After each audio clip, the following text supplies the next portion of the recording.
आपको झूठे दोष को त्याग कर आत्मविश्वास और आत्मसम्मान को अपनाने के बारे में बताना चाहती हूं। स्वस्थ मनुष्य जानता है कि उसमें दोष है और उसे कभी नहीं लगता कि उसे छुपाना चाहिए। उसका अर्थ ये नहीं कि आप अपने हर गलतियों को सबके सामने कहते फिरे, वरन उसका अर्थ ये है कि आप लोगों के साथ बातें करते समय खुद को बहुत सीधा दिखाने का ढोंग ना करें। आपको अपनी हर एक गलती को छिपाने की कोशिश नहीं करनी चाहिए। सच बात यह है कि स्वस्थ मनुष्य जानता है कि दूसरों की सहायता करने का एक तरीका है कि वो अपनी गलतियों के बारे में थोड़ी बातें बता दें, क्योंकि जब हम अपनी गलतियों और समस्याओं के बारे में दूसरों से कहते हैं तब वे भी हमसे खुलकर बातें कर पाते हैं। मैं मानती हूँ कि शायद ये एक वजह है जिसके कारण मेरी सेवकाई संसार भर के लोगों के लिए माननीय है, इसलिए कि मैं खुलकर अपनी गलतियों का जिक्र करती हूँ और उन संघर्षों के बारे में बताती हूँ जिनका आज भी मैं सामना कर रही हूँ। और मेरे ख्याल से इसमें एक विशेष बात है जो लोगों को आराम दिलाती है। हर एक मनुष्य गलतियाँ करता है और फिर भी दूसरों से उसके बारे में नहीं कहता। इसलिए जब आप अपने बारे में सच्ची बात बताते हैं तो लोग आपसे एक मत होते हैं। यदि आप एक स्वस्थ मसीह हैं तो मैं आपसे कुछ कहना चाहती हूँ। मानो या ना मानो, कलीसिया में स्वस्थ मसीह होते हैं और बहुत से मसीही बीमार भी होते हैं। कलीसिया में ऐसे अनेक मसीह होते हैं जो भावात्मक रूप से परेशान होते हैं, उनका मन गलत जगह पर होता है और वे लोगों के साथ हर प्रकार की चालें चलते हैं। हमें उन फरीसियों की तरह नहीं होना चाहिए, बाहरी ढोंग करते हैं जबकि उनके अंदर कुछ और ही चलता रहता है। तो स्वस्थ मनुष्य जानता है कि उसमें दोष है, वो उसे छिपाना नहीं चाहता, वो गलतियां करता है, उन्हें स्वीकार करता है, सुधारने की कोशिश करता हुआ आगे बढ़ता है। हमारे लिए ये कहना इतना कठिन क्यों है कि मैंने गलती की या इसमें मेरा दोष है या मेरे जीवन की एक कमजोरी है और मैं इसके लिए प्रार्थना कर रही हूँ। मुझे विश्वास है कि प्रभु इस पर जय पाने में मेरी मदद करेगा, लेकिन सच बात है कि स्वाभाविक तौर पर वास्तव में मेरे लिए ये एक ठोस पहलू नहीं है। अभी मैं जो कुछ कहने जा रही हूँ उसे ध्यान से सुनिए, क्योंकि शायद इनके कारण संबंधों में समस्याएं पैदा होती है। मेरे विचार से हमें सिर्फ इतना जान लेना काफ़ी नहीं कि मसीह में हम कौन हैं और हम क्या कर सकते हैं, हमारी योग्यताएं क्या हैं, वरन मेरे विचार से हमें यह भी जानना चाहिए कि हम किस में अच्छे नहीं हैं, तथा ये कहने से नहीं डरना चाहिए कि मैं इसमें उतनी अच्छी नहीं हूँ। प्रभु हम सबको वरदान देता है, लेकिन सभी को एक जैसा वरदान नहीं देता। इसीलिए हमें एक दूसरे की आवश्यकता होती है। इसीलिए हमें स्वीकार करना चाहिए कि हम किस में कमज़ोर हैं।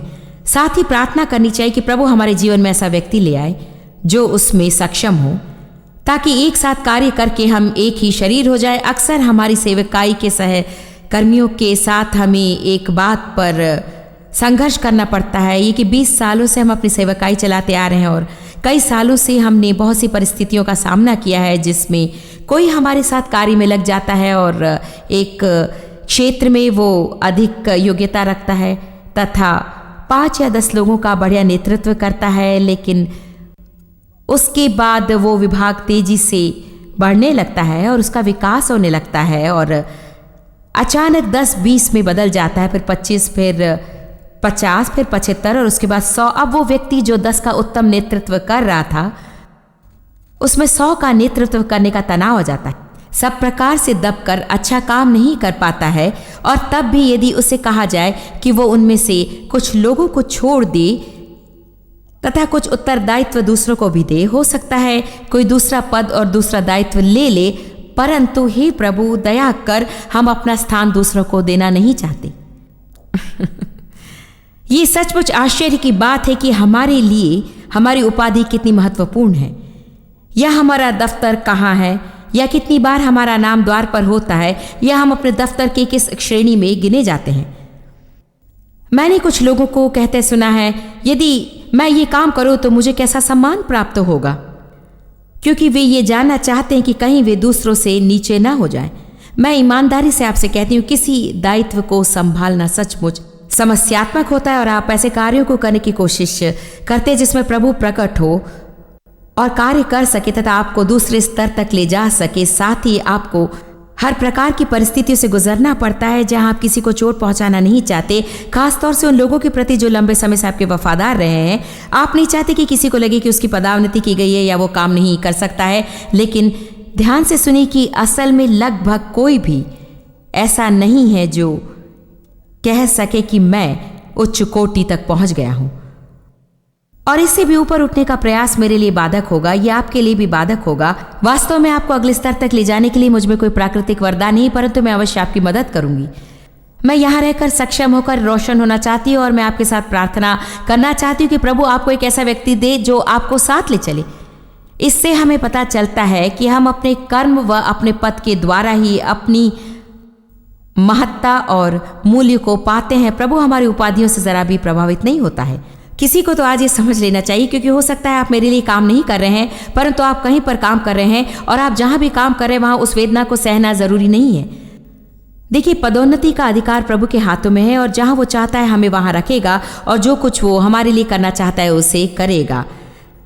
आपको दूसरों द्वारा बुरा व्यवहार किए जाने की आवश्यकता नहीं है, क्योंकि यदि आपका भरोसा प्रभु पर है तो चाहे कोई आपसे बुरा व्यवहार करे, प्रभु आपको उनसे छुड़ाकर आपको उत्तम चीजें प्रदान करेगा जो वे आपको कभी नहीं देंगे।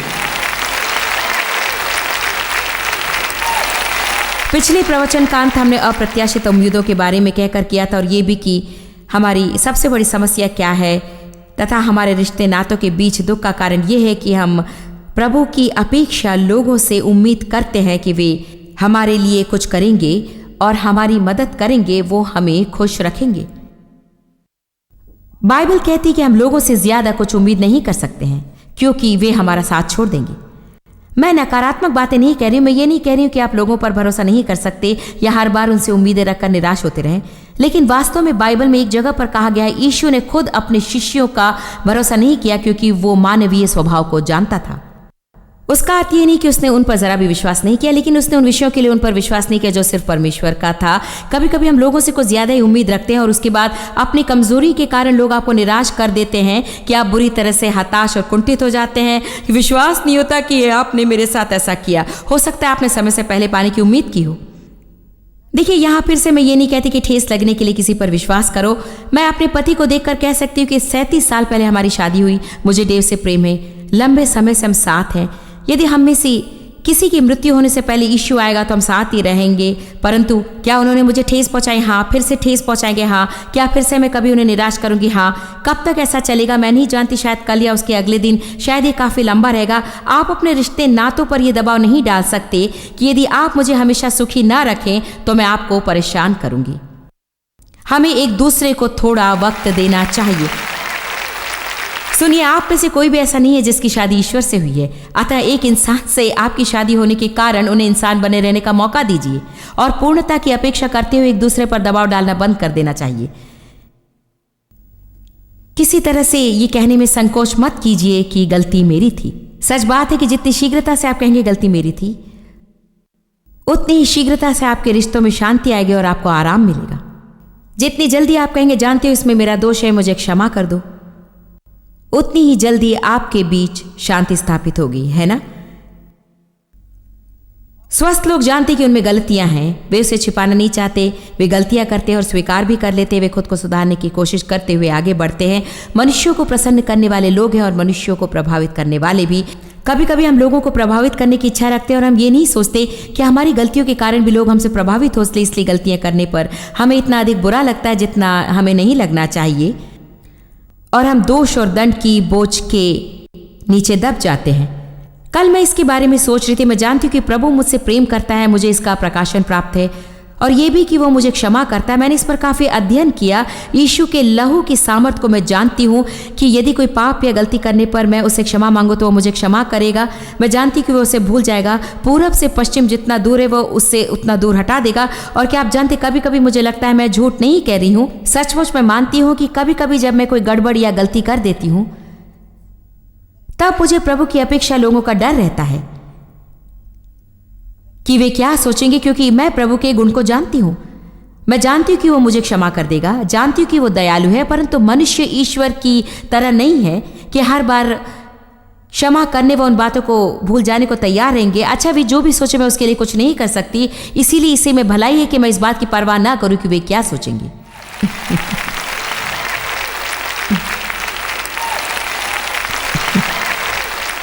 क्या आप इसका कारण जानते? चाहे आप जो भी करिए, यदि कोई आपके बारे में बुरा विचार रखता है तो वो आपकी बुराई को ही देखेगा। यदि ऐसा नहीं है तो दूसरी तरह से। पर्याप्त कभी पर्याप्त होता है, कभी नहीं। यदि आप ऐसे लोगों से निपटते हैं तो यदि उस तरह से नहीं तो दूसरी तरह से होगा, क्योंकि चाहे आप जितना भी अच्छा करें हमेशा उसमें कोई ना कोई कमी अवश्य होगी। आमीन। बाइबल में यीशु ने एक धनी युवक से कहा, तुझ में एक बात की कमी है। उसने कहा, मैंने ये किया वो किया। उस युवक में अच्छे गुण, फिर भी उसमें एक बात की कमी थी। प्रभु हमेशा हमें किसी न किसी चीज़ की कमी क्यों रखता है? क्योंकि वो चाहता है कि हमें उसकी ज़रूरत पड़े। आपसी संबंध में भी क्यों हर बार मुझ में कमी रहती? क्योंकि वो चाहता है कि मुझे आपकी ज़रूरत हो और आपको मेरी ज़रूरत हो। वो चाहता है कि हमें एक दूसरे के वरदान की आवश्यकता रहे। ये कहने में कोई गलती नहीं कि मेरे लिए बहुत बड़ा काम है और मुझे आपकी मदद चाहिए। ये कहने में कोई बुराई नहीं कि गलती मेरी थी, मुझे क्षमा कर दो, मैं इसका जिम्मेदार हूँ। हमें जागृत होकर ये जानने की आवश्यकता है कि हम मसीह में कौन हैं। मेरा हम कहने का तात्पर्य सबसे है मैं भी उसमें शामिल हूं। चलिए छोटी सी परीक्षा लेते हैं। क्या मैं दूसरों के सामने खुद को सचमुच अच्छा व्यक्ति साबित करने के लिए अपनी गलतियों को सुधारने के नाम पर कोई भला काम करने की कोशिश करती हूं?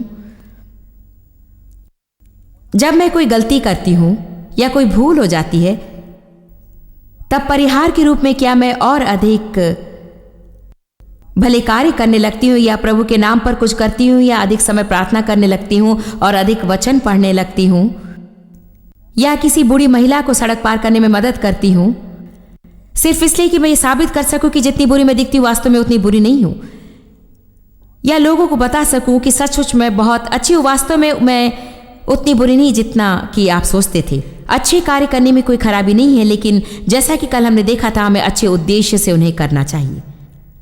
अच्छे कार्य हमें इसलिए नहीं करना चाहिए ताकि हम लोगों को दिखा सके कि हम बहुत ही अच्छे हैं। हम जो भी करते हैं उसे प्रभु के लिए हमें करना चाहिए, उसकी महिमा के लिए, हर बात पर उसे प्रसन्न करने के लिए और लोगों को लुभाने के लिए कभी कुछ नहीं करना चाहिए। हमें जो करना चाहिए उसे हम करते हैं क्योंकि हमें लगता है कि उसे करने के लिए प्रभु हमें प्रेरित कर रहा है। क्या आप में से कोई कल्पना कर सकता है कि मैं भी वहां तक नहीं पहुंची हूं, परंतु क्या आप सोच सकते हैं कि एक मसीही होने में कितनी आज़ादी है कि सचमुच विश्वास करें कि आपके अंदर एक अभिषेक रहता है जो आपका नेतृत्व और मार्गदर्शन करता है। पहला यूहन्ना 2 में बाइबल कहती है कि किसी को आपको सिखाने की आवश्यकता नहीं है क्योंकि वो अभिषेक आपको सिखाएगा। उसका अर्थ ही नहीं कि आपको इन उपदेशों की आवश्यकता नहीं है, वरन ये कि आपको किसी दूसरे को आपका जीवन चलाने का हक नहीं देना चाहिए। आप विशिष्ट व्यक्ति हैं जिसमें प्रभु है, वो आपके अंदर वास करता है, आप प्रभु के निवास स्थान हैं और उसने वचन दिया है कि वो आपको न छोड़ेगा और न ही त्यागेगा। रोमियो 7, रोमियो 8 और गलातियों के कुछ अध्यायों में बाइबल कहती है कि पवित्र आत्मा हमारा नेतृत्व और हमारा मार्गदर्शन करना चाहता है और हमारे अंदर उसका जो अभिषेक है वो हमें बताएगा कि क्या करना है। हमें ये मानने का आत्मविश्वास रखना चाहिए कि हम पवित्र आत्मा द्वारा चलाए जा सकते हैं। मैं प्रभु से सुन सकती हूँ। मुझे हर समय किसी दूसरे के पास जाकर ये नहीं पूछना है कि मुझे क्या करना चाहिए। मैं प्रभु की बातें सुनकर अपने हृदय के अनुसार कर सकती हूँ। क्या आप जानते हैं कि असुरक्षित लोग क्या करते हैं?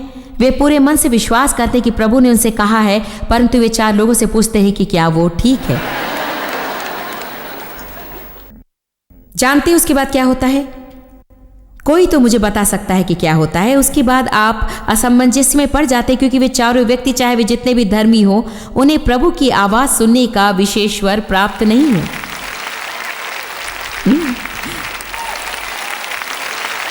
आगे सुनिए। खैर, मैं केवल पुष्टि कर लेना चाहता था। आप जानते हैं बाइबल में ऐसे संदर्भ हैं जहां पुष्टि कर लेना अच्छा रहा है तथा ऐसा भी हुआ है कि उससे लोगों को संकट का सामना करना पड़ा। क्योंकि यदि आप अच्छी तरह से जानते हैं कि प्रभु ने आपसे क्या कहा है तो पूछताछ की आवश्यकता नहीं है। यदि वो प्रभु के वचन से मेल खाता है और आपका हृदय जानता है कि प्रभु ने ही कहा है, और कभी कभी यदि आपके जीवन के खास व्यक्ति उससे सहमत होते हैं, जैसे कि डेव और मैं सहमत हो जाएं, तो फिर मुझे दूसरों के पास जाकर पूछने की जरूरत नहीं कि मुझे क्या करना है। हाल ही में हमने थोड़ा सा परिवर्तन करने के विषय में एक महत्वपूर्ण निर्णय लिया था, तो मैंने डेव से इस बारे में चर्चा की। उसके बाद मैंने ये जान लेना चाहा कि मेरे चारों बच्चे उस बात से सहमत हैं या नहीं, क्योंकि मुझे लगा कि हमारी तरह ये उनके लिए भी मुख्य बात है। मैं हर बात पर उनकी सहमति नहीं लेती हूँ, परंतु ये एक ऐसा विषय था कि मुझे लगा उनसे सहमति ले लूँ। कभी कभी मैं और डेव एक निर्णय लेते हैं और हमारे बच्चे भी उससे सहमत होते हैं और हम उससे स्वीकार करने पर उन्हें मजबूर करते हैं, परंतु इस बार मुझे लगा कि मैं उनकी राय जानूं और चारों मेरी बातों से सहमत हुए। अब जो भी निर्णय मैं लेती हूँ मैं पहले से ही जानती हूँ कि कुछ लोगों को अच्छा नहीं लगेगा, पर देखिए हमारे परिवार के सभी सदस्य जो सचमुच इसके जिम्मेदार हैं, इसे सहमत होने पर मुझ में आत्मविश्वास आया। आक्रामक रीति से नहीं बल्कि कहने के लिए मेरा आत्मविश्वास बढ़ा कि मुझे किसी बात की चिंता नहीं, अर्थात परवाह तो है परंतु इतनी नहीं कि मैं अपने निर्णय को बदल डालूं। तो आपको प्रभु के साथ सहमत होना चाहिए, या फिर कम से कम आपको अपने जीवन के उन प्रमुख लोगों से पूछना चाहिए जिन पर आपको विश्वास है कि वे प्रभु की आवाज़ सुनते हैं। लेकिन आपको हर किसी से पूछने की आवश्यकता नहीं है जो ये तक नहीं जानते कि वे क्या कर रहे हैं।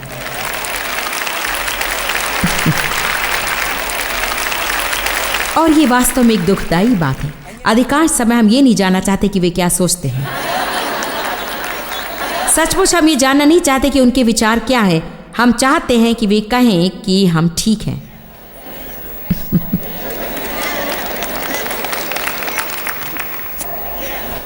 मैं और डेव कभी कभी एक दूसरे से ऐसा ही करते हैं। मैं भी ऐसा ही करती हूँ, परंतु वे मेरे पास आकर कहते हैं, क्या इस सूट पर ये टाई अच्छी लगेगी? नहीं, मुझे बिल्कुल अच्छी नहीं लग रही। क्या ये अच्छी नहीं है? इसमें क्या खराबी है?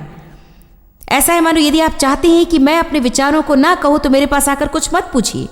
यदि आपको अच्छी लगे तो पहनिए। उसके बाद मैं भी वही करती हूँ। मैं कहती हूँ, क्या आपको ये अच्छा लग रहा है? नहीं, अच्छा नहीं है। क्या आपको लगता है कि अच्छा नहीं है? सभी कहती है मुझ पर जचता है। तो वास्तव में हम नहीं चाहते कि कोई अपने विचार को प्रकट करे, क्योंकि यदि हम सचमुच उनकी राय जानना चाहते हैं तो उनकी बातों पर बहस नहीं करेंगे।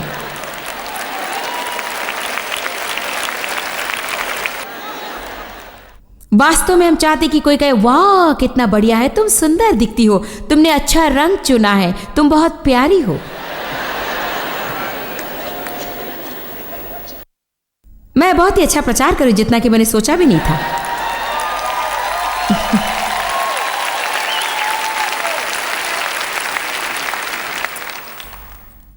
क्या गलती करने पर मैं जरूरत से ज्यादा खेद प्रकट करती हूं? क्या आप में से कोई ऐसा करता है?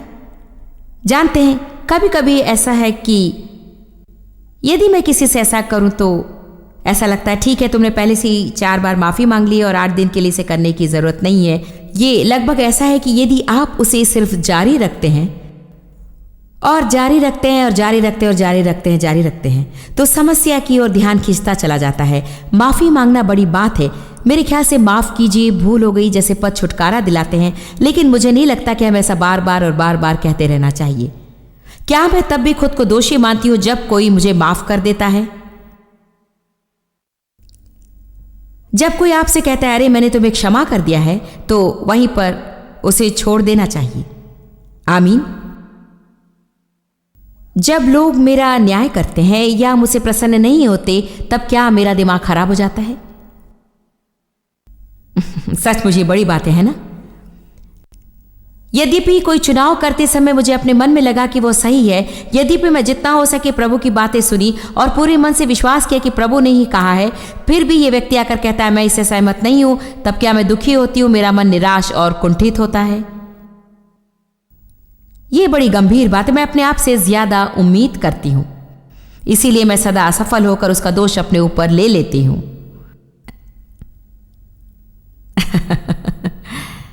और ये सब भी अप्रत्याशित उम्मीदें हैं। क्या आप जानते हैं, आपके जीवन में शायद एक दिन भी ऐसा नहीं होगा जिसमें आपने अपने निश्चित लक्ष्यों को पूर्ण रूप से प्राप्त किया होगा। जानते क्यों? क्योंकि जीवन एक घटना है। यदि आपके लिए दिन में सब कुछ अच्छी तरह से होता रहे तो आप पूर्ण रूप से कर सकेंगे, लेकिन वैसा नहीं होगा। हम एक वास्तविक जीवन जीते हैं। टेलीफोन की घंटी बजती है और कोई आपसे इतनी देर बातें करता है जितनी आप नहीं चाहते। वो हमें ऐसी बातें बताता है जिसे हम सुनना नहीं चाहते, और अचानक ही हमारी सारी योजनाएं बदल जाती है और हम कुछ दूसरा ही करने लगते हैं। आप जानते कि मैं क्या कह रही हूं? तो झूठी अव्यावहारिक उम्मीदों को रखना छोड़ दीजिए। मैं आपसे फिर कहती हूं, मैं अपने आप से अधिक उम्मीद करती हूं, इसीलिए मैं सदा असफल होकर उसके लिए खुद को दोषी ठहराती हूं। मुझ में लोगों को खुश करने का दबाव रहता है। यदि किसी का मन नकारात्मक होने लगता है, मैं तुरंत उन्हें खुश करने को दौड़ पड़ती हूं। क्या आप भी ऐसे ही हैं? मेरे जीवन में इससे संबंधित एक समस्या थी, क्योंकि दुष्क्रियाओं से भरे घर में रहने के कारण मुझे ऐसा करना पड़ा। अपने माता पिता के बीच मेलजोल किया करती थी, अच्छा वातावरण बनाए रखने का प्रयास करती थी, क्योंकि मुझे क्रोध और अशांति से चिढ़ थी। क्या आज यहाँ पर कोई ऐसा है जो मेरी बात समझ रहा है? अच्छा, तो क्या आप जानते हैं, एक बार आपको ऐसा करने की आदत लग जाती है तो उससे छूटकर मेलजोल करना सचमुच एक चुनौती बन जाती है। खासतौर से कभी कभी ये तब कठिन होता है जब बाइबल आपको मेलजोल करवाकर शांति स्थापित करने को कहती है, तो एक हद तक मेलजोल करवाना अच्छी बात है। मैं ऐसी व्यक्ति हूँ जो मध्यस्थ बनकर लोगों के बीच शांति ला सकती हूँ। मेरे ख्याल से ये मुझे प्राप्त एक वरदान और मेरे बुलावे का एक अंश है। मैं मानती हूँ कि ऐसे अनेक संदर्भों में प्रभु मेरे द्वारा कार्य करता है, लेकिन कभी कभी मैं सीमा पार करके ऐसे किसी को खुश रखने का प्रयास करती हूँ जो मुझे पागल कर देता है, क्योंकि आप उनके मन को खुश करते हैं और 10 मिनटों बाद वे किसी और बात पर परेशान होने लगते हैं। तो ये लोग आपकी जान लेने में तुले रहते हैं, जो कभी खुश नहीं होंगे चाहे आप कुछ भी कर लें। आमीन। अच्छा प्रचार है, धन्यवाद।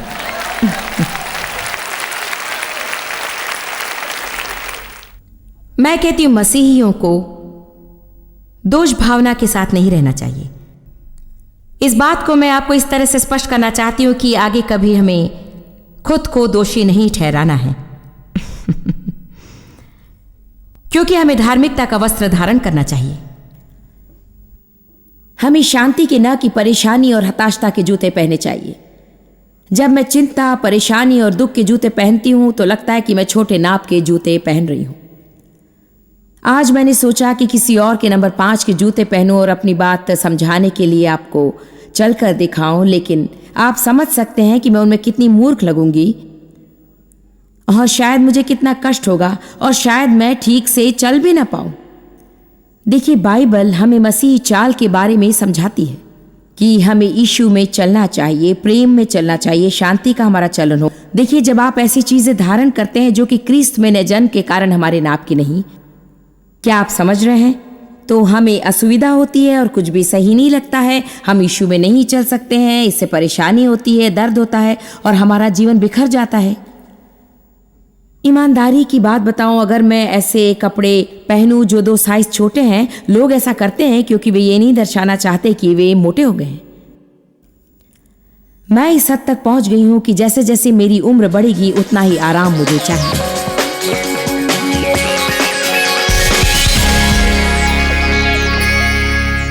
आज हम लोगों को प्रसन्न करने के बारे में नहीं, वरन प्रभु को प्रसन्न करने के महत्व के बारे में बातें कर रहे हैं। मैं प्रोत्साहित करना चाहती हूँ कि पवित्र आत्मा की अगुवाई का अनुसरण करना सीखें, और जब आप ऐसा करेंगे तो लोग शायद आपके निर्णय को नहीं समझेंगे, लेकिन आप दृढ़ रहकर सदा प्रभु का अनुसरण करें और ऐसा करने पर आप सही स्थान पर पहुंच पाएंगे। तो जानकारी हासिल करें और मैं अंतिम शब्दों के साथ दोबारा लौटूंगी।